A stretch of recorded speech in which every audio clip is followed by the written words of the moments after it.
بلکہ بیرسٹر گور صاحب نے کہا کہ اگر ایسی کوئی فورس ہم بناتے ہیں تو اس کے سنگین آئینی اور قانونی نتائج ہمیں بھگتنا پڑیں گے۔ سیاسی مخالفین بیانیہ بنائیں گے کہ تحریک انصاف ایک مسلح فورس یا تنظیم بنانے جا رہی ہے۔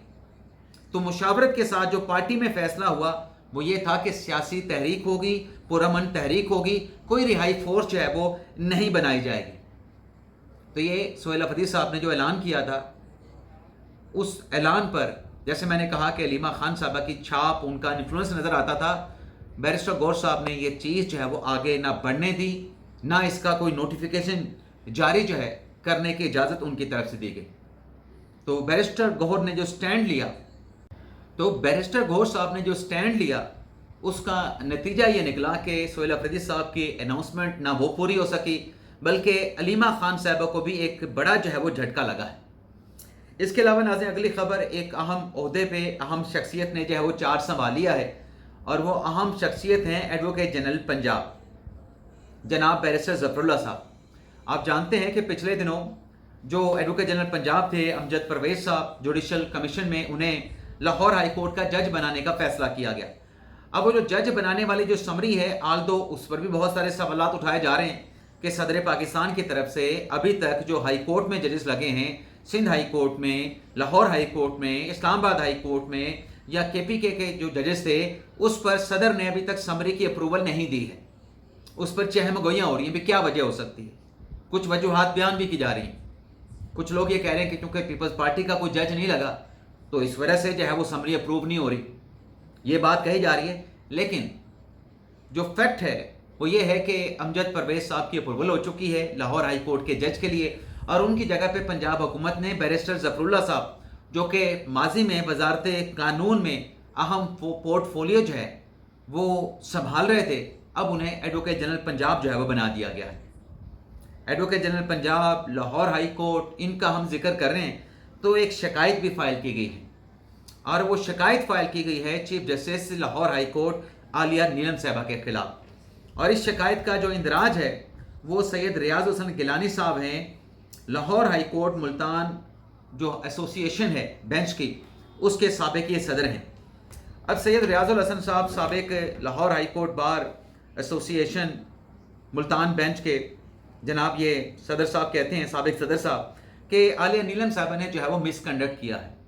اب وہ مس کنڈکٹ کیا ہے، ظاہر سی بات ہے کہ جب سپریم جوڈیشل کونسل میں کسی جج کے خلاف کوئی شکایت فائل ہوتی ہے، اسی بنیاد پہ ہوتی ہے کہ جج صاحب مس کنڈکٹ کے مرتکب ہوئے ہیں تو انہیں عہدے سے ہٹایا جائے، عہدے سے برطرف کیا جائے۔ اب یہاں پہ مس کنڈکٹ کی بات کر کے اس کی ریزننگ کیا دی گئی ہے؟ ایک وجہ تو یہ بیان کی گئی ہے کہ جو بھاولپور بینچ ہے لاہور ہائی کورٹ کا، ملتان بینچ ہے، راولپنڈی بینچ ہے، وہاں پر ججز کی جو عدم دستیابی ہے یہ بھی آئینی طور پہ مس کنڈکٹ جو ہے وہ chief justice Lahore high court نے کیا ہے۔ مجھے نہیں لگتا کہ اس میں کوئی مس کنڈکٹ والی بات ہوگی، میرے اندازے کے مطابق، ہو سکتا ہے کہ میں غلط ہوں۔ اور پھر کہا گیا ہے کہ 1981 کے بعد پہلی مرتبہ یہ بینچز میں ججز کی عدم دستیابی جو ہے وہ ہوئی ہے، اور chief justice Lahore high court Aalia Neelam کی طرف سے سرکاری گاڑیاں جوڈیشل افسران کو اور عدالتی افسران کو معمولی قیمت 2.5 لاکھ روپے پہ دی گئیں۔ اب یہ 2.5 لاکھ والی خبر تھی اخبار کی، اس پر بھی ایک وضاحت، ایک پوزیشن جو ہے وہ لاہور ہائی کورٹ کے رجسٹرار کی طرف سے دی گئی ہے، غالباً جہاں تک میرے نالج میں بات ہے کہ یہ اس طریقے سے نہیں تھا جس طریقے سے یہ معاملہ اخبارات میں رپورٹ کیا گیا۔ تو یہ بات بھی مجھے لگتا ہے کہ شاید اس میں کوئی ایسی جان یا وزن نہ ہو۔ اور پھر تیسری بات یہ کی گئی ہے کہ جو بائیو میٹرک فیس لگائی گئی ہے سائلین کے لیے جو کیس کا اندراج ہوتا ہے، اس میں انہوں نے کہا کہ 200 روپے فیس لگائی گئی ہے، 60 روپے جو ہے اس میں ایسوسی ایشن کو جاتے ہیں، بار ایسوسی ایشن کو، اور 20 روپے جو ہے وہ عدالتی سٹاف، عدالتی عملے کی مالی امداد کے لیے رکھے جاتے ہیں۔ یعنی 200 میں سے 100 جو 60 روپے ہیں وہ بار ایسوسی ایشن کو چلے گئے، 20 روپے مالی امداد کے لیے چلے گئے، تو 120 روپے بایو میٹرک کی وہ کہتے ہیں فیس ہے، باقی ایکسٹرا پیسے ایڈیشنل اماؤنٹ جو ہے وہ اکٹھی کی جا رہی ہے۔ اب اوپر انہوں نے فیس کا لفظ استعمال کیا اور نیچے یہ کہہ رہے ہیں کہ ٹیکس لگانے کا اختیار جو ہے وہ وفاقی حکومت کا ہے۔ تو یہ ایک چیز ہے جس پر سوال بنتا ہے، میں یہ نہیں کہہ رہا کہ برطرفی بنتی ہے، سوال بنتا ہے کہ کیا 200 روپے بایو میٹرک کی فیس لے کے اس میں 60 روپے بار ایسوسیشن کو دینا یا 20 روپے کسی کی مالی امداد کے لیے رکھنا، کیا یہ رکھا جا سکتا ہے؟ اور پھر یہ بھی ہے کہ کیا یہ دعویٰ درست ہے جو کہ سید ریاض الحسن صاحب گیلانی صاحب نے کیا، کیا ایسے ہی ہے؟ کیا 200 روپے میں کیٹیگرائزیشن کی گئی ہے کہ اتنے پیسے فیس کے ہیں، باقی پیسے ادھر ادھر چلے جائیں گے؟ یہ دعویٰ بھی ان کو سپریم جوڈیشل کونسل میں اگر یہ ریفرنس قابل سماعت ہوتا ہے، نوٹس ہوتا ہے گیلانی صاحب کو، تو پھر ان کو یہ ساری باتیں بتانا پڑیں گی ثبوت کے ساتھ، شواہد کے ساتھ، ریزننگ کے ساتھ، ڈاکومنٹس کے ساتھ۔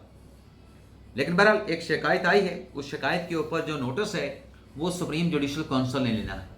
لیکن سپریم جوڈیشل کونسل پہلے یہ طے کرے گی کہ آیا کہ اس شکایت میں جان بھی ہے، یہ قابل سماعت بھی ہے یا قابل سماعت نہیں ہے۔ اس کے یہ فیصلے ہونے کے بعد قابل سماعت ہے، قابل سماعت نہیں ہے، اس کے بعد پھر معاملہ آگے بڑھے گا۔ اس کے علاوہ ناظرین، جوائنٹ ایکشن کمیٹی کا ایک سوشل میڈیا پہ کیا گیا ایک پوسٹ ہے جو میں آپ کے ساتھ شیئر کرنا چاہوں گا۔ وہ ناظرین پوسٹ یہ ہے سوشل میڈیا پہ جو کی گئی ہے، اس میں ناظرین یہ میرے ساتھ رہیں، کیا کہا گیا ہے؟ اس میں یہ کہا گیا ہے کہ سردار ابراہیم اور سردار قیوم جیسے لوگوں کے گناہوں کی سزا آج ہم بھگت رہے ہیں۔ ان غداروں نے قبائلیوں کے ساتھ مل کے اپنی ہی ریاست تقسیم کروائی اور اس کا ایک حصہ پاکستانی جرنیلوں کی گود میں ڈال دیا۔ آج لائن آف کنٹرول کے دونوں طرف ہونے والے تمام مظالم کے ذمہ دار یہی تقسیم کے سہولت کار ہیں۔ تاریخ ان کے جرم کو کبھی معاف نہیں کرے گی۔ اب عوامی ایکشن کمیٹی جیسے کالعدم تنظیم قرار دیا گیا ہے، جو بیانیہ وہ پروموٹ کر رہی ہے، جو بیانیہ وہ لے کے چل رہے ہیں، سوشل میڈیا پہ ان کی جانب سے جو پوسٹ کیے جا رہے ہیں، کیا یہ جوائنٹ ایکشن کمیٹی کا مینڈیٹ ہو سکتا ہے؟ کیا کوئی کشمیری ایسی بات کر سکتا ہے؟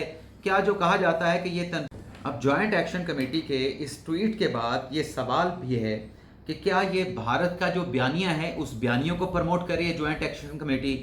بنی تو تھی کشمیریوں کے حقوق کے تحفظ کے لیے، لیکن یہاں پر جو انڈیا کا بیانیہ ہے پاکستان کے حوالے سے، آزاد کشمیر کے حوالے سے، اس بیانیے کو، انڈین نیریٹو کو یہ پروموٹ کر رہے ہیں۔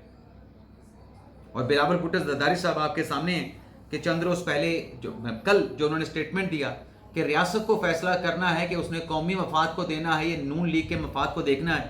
بلاول زرداری صاحب نے اپنے اس بیان پہ جو یو ٹرن لیا ہے، بلاول زرداری صاحب کہتے ہیں کہ ریاست سے میری مراد ریاست تھی، اسٹیبلشمنٹ نہیں تھی۔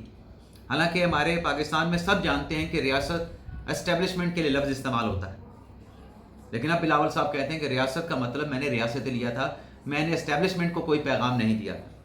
باقی جو جوائنٹ ایکشن کمیٹی کے کارنامے ہیں اس پر ان کے اپنی پارٹی کے وزیر اعظم فیصل ممتاز صاحب، ان کی طرف سے بیان دیا گیا ہے کہ آزاد کشمیر میں انتخابات کے موقع پہ جوائنٹ ایکشن کمیٹی کے جو فسادی ہیں انہوں نے مظفر آباد کی طرف مارچ کرنے کا سازشی منصوبہ بنایا تاکہ الیکشن کا جو پروسیس ہے اس کو سبرداش کیا جا سکے۔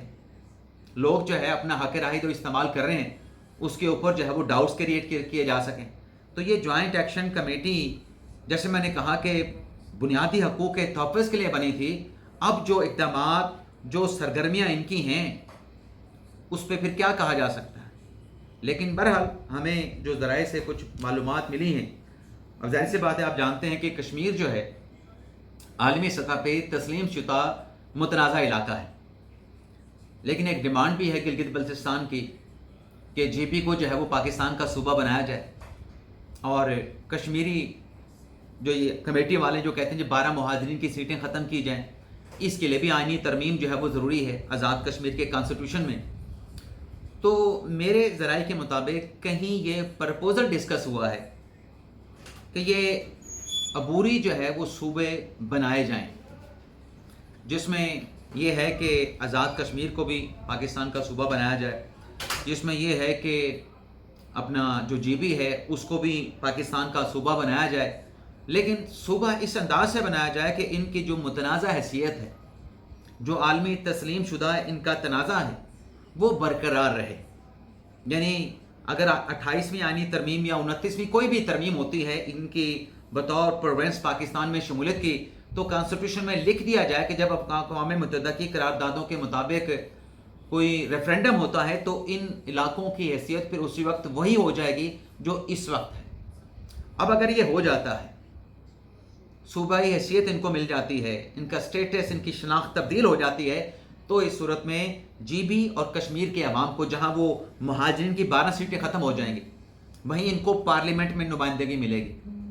سینٹ اور قومی اسمبلی میں سیٹیں ملیں گی. اسٹینڈنگ کمیٹی میں ان کو جو ہے وہ شمولیت کا موقع ملے گا, وہاں پہ اپنی بات یہ کر سکیں گے.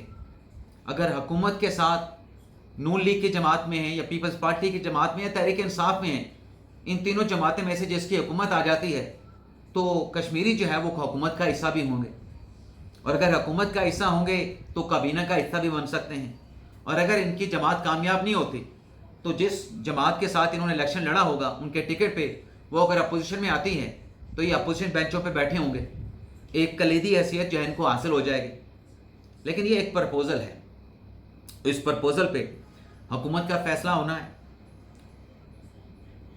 جو فیصلہ ساز ہیں ان کا فیصلہ ہونا ہے. تو بہت ساری چیزوں کو دیکھا جا رہا ہے, کوئی یہ بات حتمی نہیں ہے. لیکن ظاہر سی بات ہے کہ جب آپ ٹیبل پہ بیٹھے چیزوں کو سارٹ آؤٹ کرنے کے لیے مختلف پرپوزل لے کے بیٹھے ہوتے ہیں تو اس میں اور بھی تجاویز ہوتی ہیں. ان میں ایک تجویز یہ بھی ہے جو میں نے آپ کے ساتھ اس کی تفصیلات جو ہے وہ شیئر کی ہیں. تو آپ سے ناظرین اجازت چاہتے ہیں. اللہ تعالی ہم سب کا حامی ناصر ہو. اپنی ڈھیر ساری دعاؤں میں یاد رکھیے گا. اللہ حافظ.